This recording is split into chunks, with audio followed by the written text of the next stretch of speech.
계시록 9장 바른 성경으로 그리고 한국말로 낭독합니다. 다섯째 천사가 나팔을 불었다.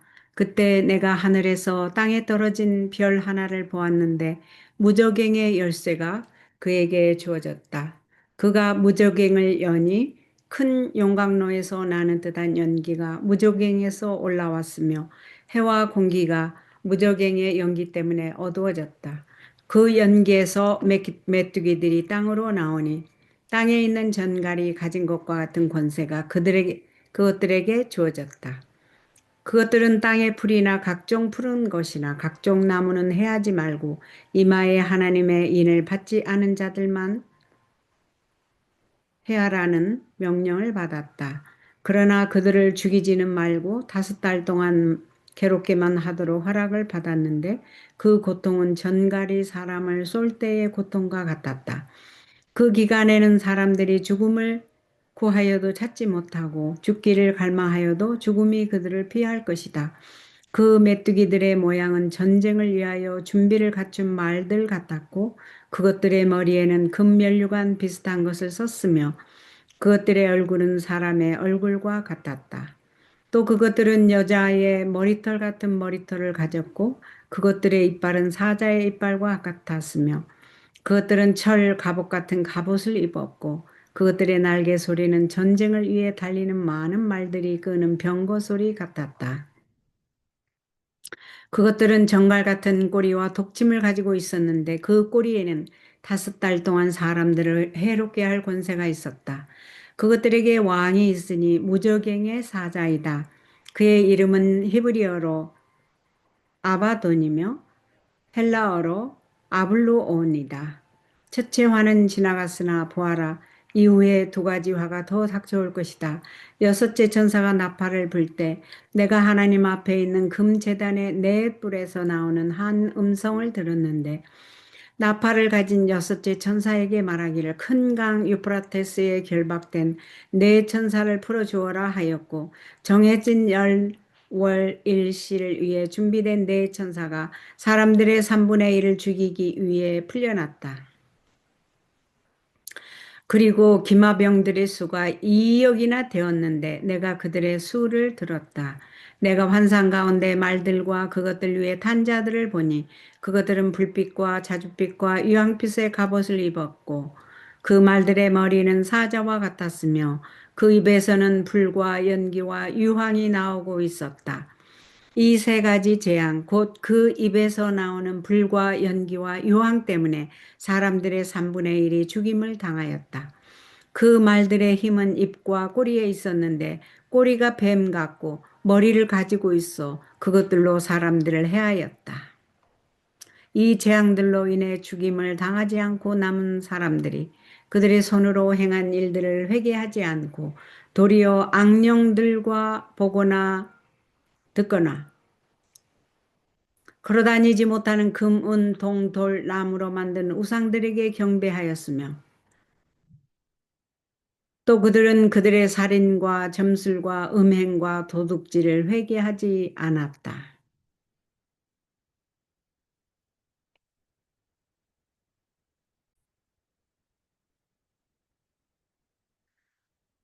계시록 9장 Y 주석은 나와 있지 않기 때문에 재립교 주석을 낭독하겠습니다. 다섯째 천사, 다섯째 나팔은 1절에서 12절에서 논의된다. 이 나팔은 첫째 화이다.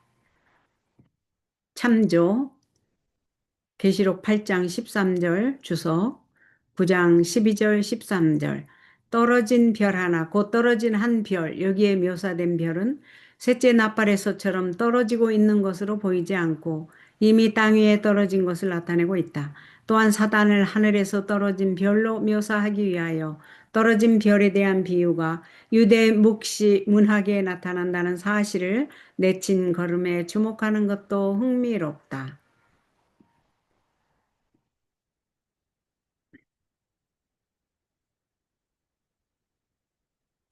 저가 뭐뭐뭐를 받았더라. 이 말은 무슨 말인가? 이것은 열쇠로 대표된 능력이 본래 그의 것이 아니고 어떤 높은 능력이 그에게 허락한 것임을 의미한다. 무적행, 헬라어 프레아르테스 아부스, 바닥이 없는 곳에 구덩이 혹은 시면의 우물, 아부스라는 단어는 히브리어 트홈을 번역하기 위하여 70인역에 반복해서 사용된다.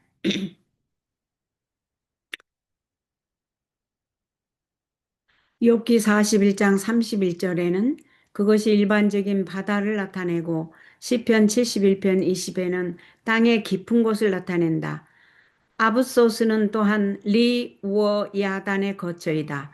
그러므로 욥기 41장 22절에서 25절의 70인역은 역은 이렇게 기술한다. 그것, 즉 용이 시면을 녹가마 같이 끓게 하고 그는 바다를 기름 그릇처럼 여기고 대양의 가장 깊은 곳을 포로처럼 생각하고 그는 대양을 그의 영역으로 보고 그는 모든 높은 것을 쳐다보고 그는 바닷속에 있는 모든 것의 왕이다. 아랍인들과 관련시키면 무저갱은 아라비아 사막의 광활한 황무지를 나타내는 것으로 생각할 수 있다. 거기서부터 마호메트 추종자들이 나와서 넓은 지역을 정복했다.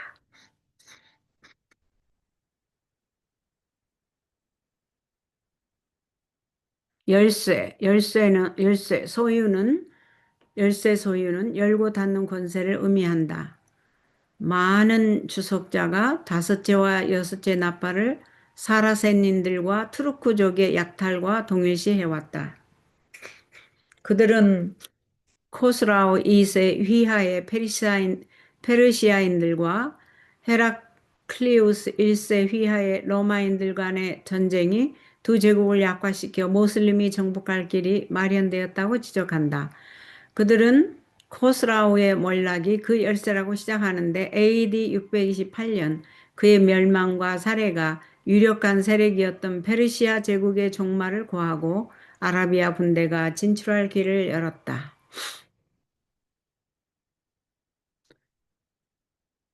요한계시록 9장 2절에 나오는 이 무저갱은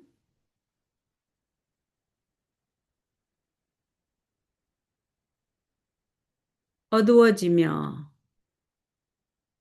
어둠은 다섯째 재앙의 특징이기도 하다.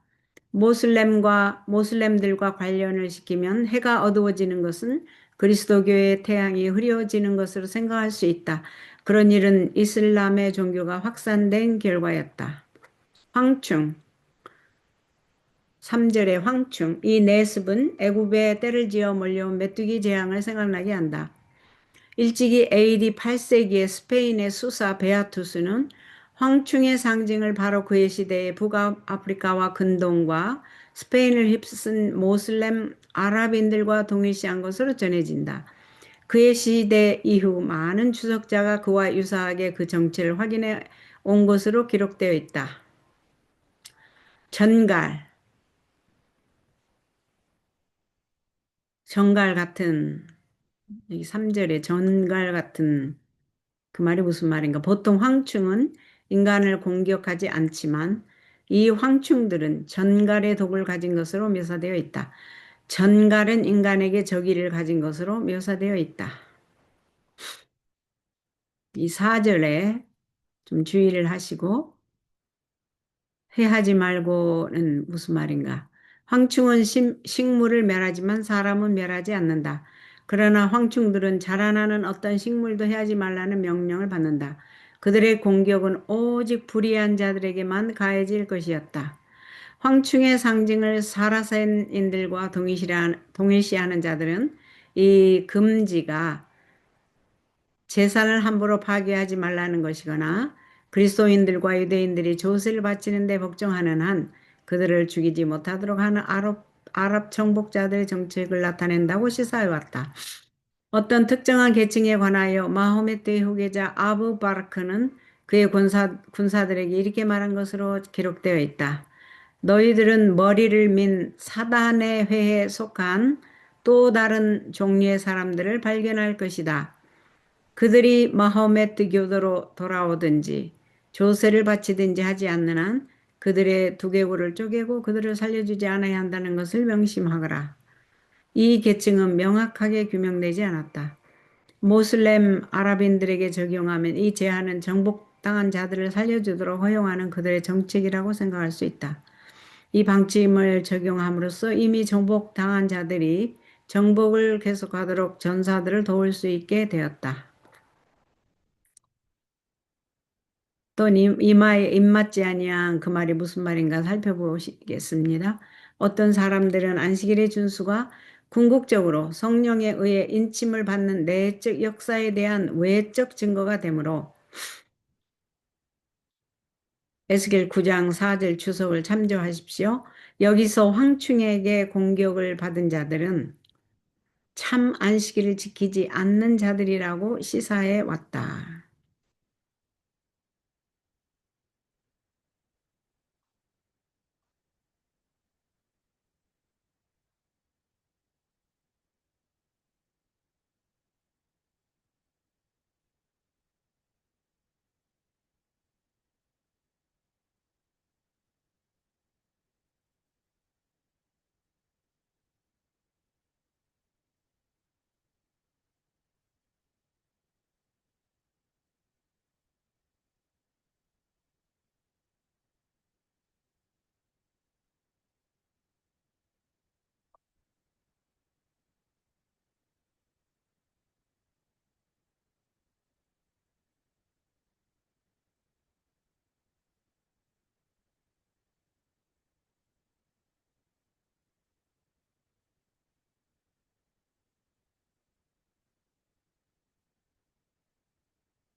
여기 20절에 남은 사람들을 보겠습니다.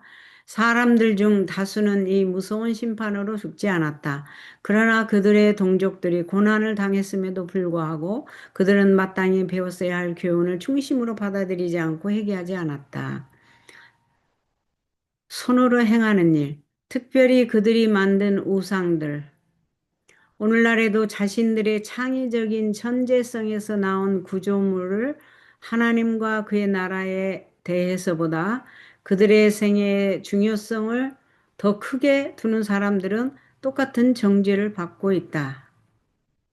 그 자체는 좋을지라도 현대의 안락한 생활의 얘기들, 즉 사람들의 손으로 된 작품들이 때때로 너무 충만하게 사람들의 생활을 채우기 때문에 그것들은 나무와 돌과 금속으로 된 신들이 언제나 그랬던 것처럼 우상들이 된다.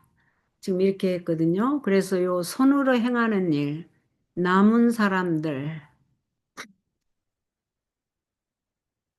여기 요한일서 5장 21절 주석을 한번 보겠습니다. 이 손으로 행하는 일이 우상이 된다 했기 때문에 우리가 여기에서 요한일서 5장 21절 재림 주석과 Y 주석을 좀 보겠습니다. Y 주석이 만일 나와 있다면 좋겠는데요. 요한일서 5장 21절로 가보겠습니다.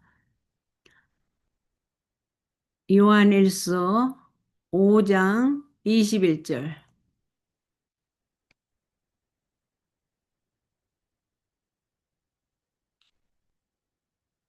Y주석은 혹시 어떻게 나왔나 보겠습니다. 안 나와 있네요. 재림교 주석. 오케이.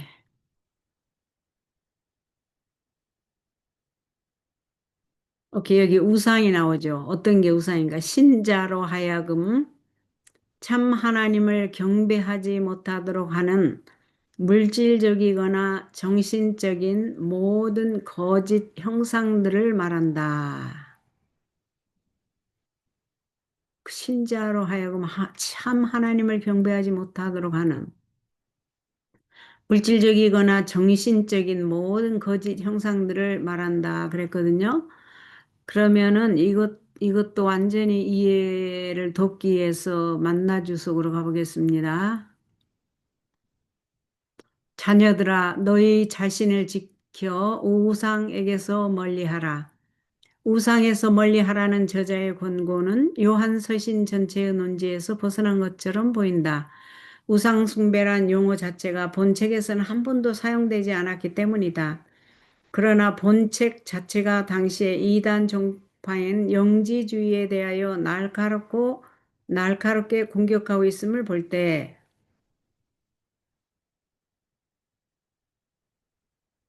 본절에서 말하는 우상 숭배는 영지주의 사상을 인정하고 승인하는 것을 의미한다고 볼 수 있다. 우상 숭배는 영지주의 사상을 인정하고 승인하는 것을 의미한다고 볼 수 있다. 즉, 우상에게 멀리하라는 말은 영지주의의 위험을 피하고 예수 그리스도께서 육신으로 오신 메시아요 하나님의 아들이심을 굳게 믿으라는 의미로 이해된다.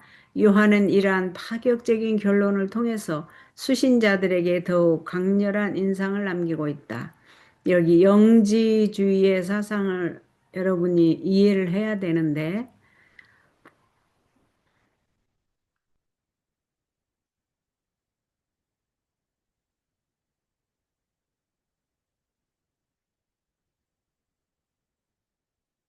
즉 여기에서 요 문맥으로 볼 때에 우리가 영지주의 사상에 대해서 더 알아보고 그 다음에 요 문맥으로 볼 때에 그랬잖아요. 영지주의 위험을 피하고 예수 그리스도께서 육신으로 오신 메시아요. 하나님의 아들이심을 굳게 믿으라는 의미로 이해된다. 즉, 이 영지주의의 위험은 육신으로 오신 메시아를 인정하지 않고 하나님의 아들이심을 믿지 않는 사상이 영지주의 사상으로 즉 확고하게 예수 그리스도께서 육신으로 오신 메시아요 하나님의 아들이심을 확고하게 하지 않고 거기에 대해서는 우리가 모르겠다 하는 자세, 이것을 인정하지 않는 자세의 사상이기 때문에 위험하다고 판단이 됩니다.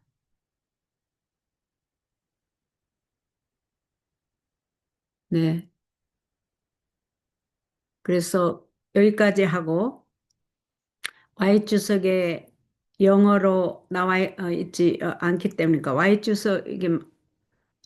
Y주석이 나와 있지 않기 때문에 더 퍼더 갈 수가 없네. 오늘은 여기까지 하겠습니다.